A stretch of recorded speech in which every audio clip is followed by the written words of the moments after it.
Dear Mary Ann, there is no possible means on this terrestrial sphere to describe to you the turmoil in my uttermost being. How can one argue belief against the obvious? And how can one believe one thing while the evidence points to another? I suppose I am not making the least bit of sense whatsoever, so I will start at the beginning. It all started one day at the university last month. I had always known about the creation versus evolution debate, but hadn't thought much on the subject. I thought it would be interesting to read a few books about creationism, read their arguments, and see what creationists really believe. I thought it would be rather interesting to demolish their arguments and proofs, but I found that I could not. I believed wholeheartedly in the theory of evolution, but the books I have read have totally shaken my worldview. I didn't know what to believe, what my brain believed, what I was raised to believe, what was commonly established as truth among my peers, and in any and every walk of my short life clashes with utmost fury against the increasing scientific evidence in support of creation science.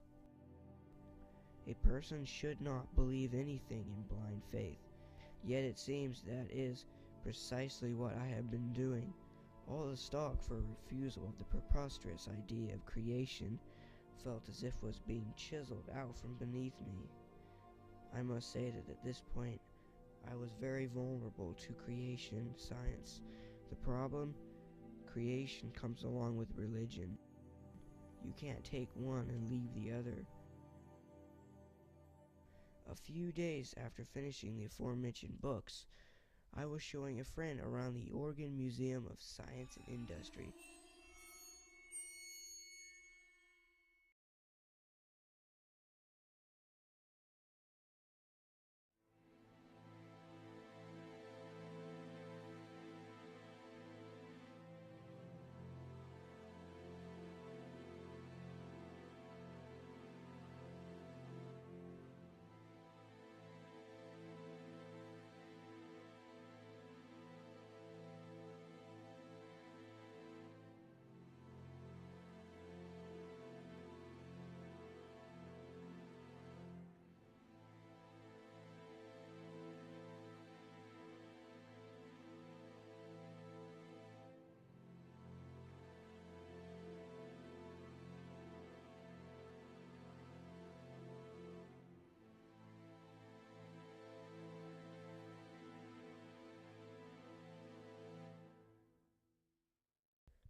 While we were looking at the Tyrannosaurus, I told my friend that it was 65 million years old.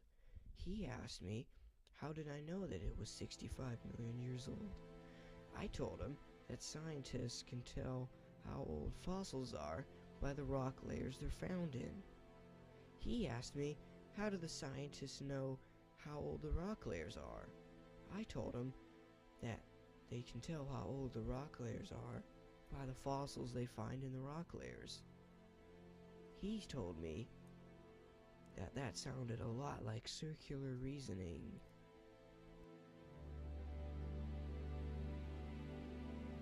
I had never thought about how based on assumptions and blind faith evolution really is.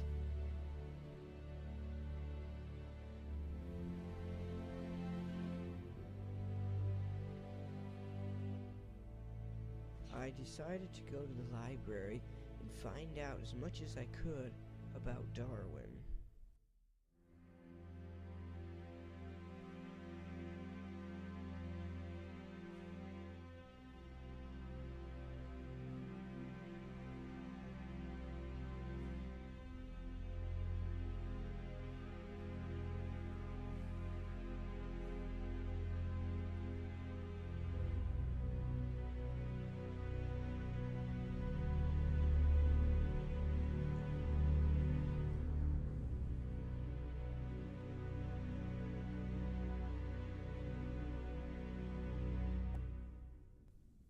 I then felt that I needed to go back to where the whole theory began. I wanted to know what convinced Darwin, the first major proponent of the theory.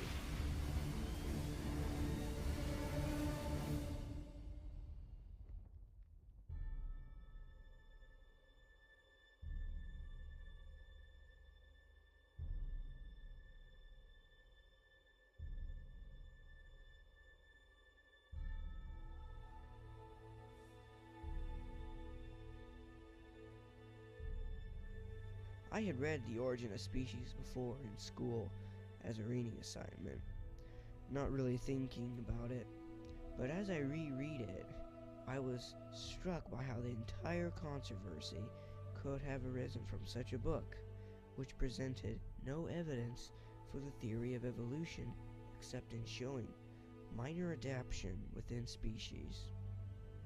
I must say that though I desperately wanted to still believe evolution, my sanity would not permit me. I was in panic. I could hardly sleep at night. So wrapped up in the controversy was I, that during this whole time I contemplated more. The beauty of all animals, flowers, mountains, and so on was so incredible that I really doubted that all of this could have happened out of pure chance. The most logical assumption is that random chance would create anything but orderliness and beauty.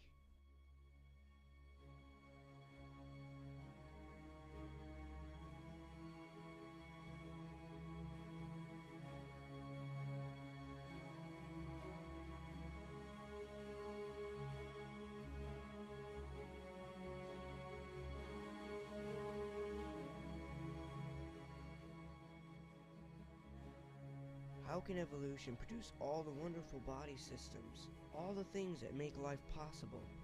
How could evolution produce all the complex ecosystems? I told myself it just happened. That anything could happen in billions of years. But it didn't work.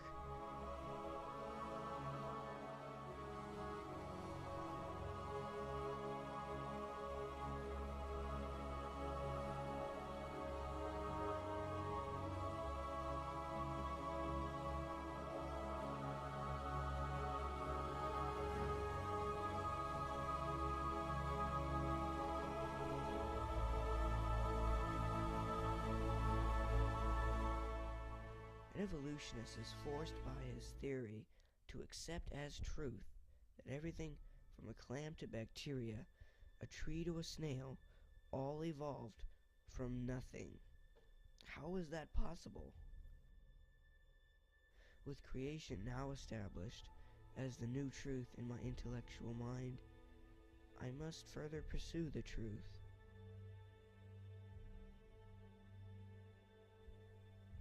No matter what I want to believe.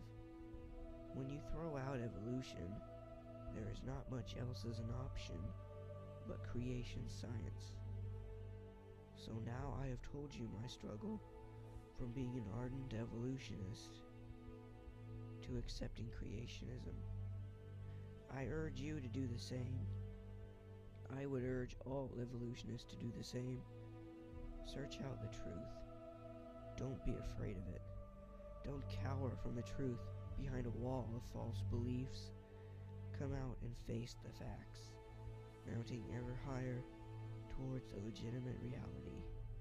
With sincerity, your brother, Timothy.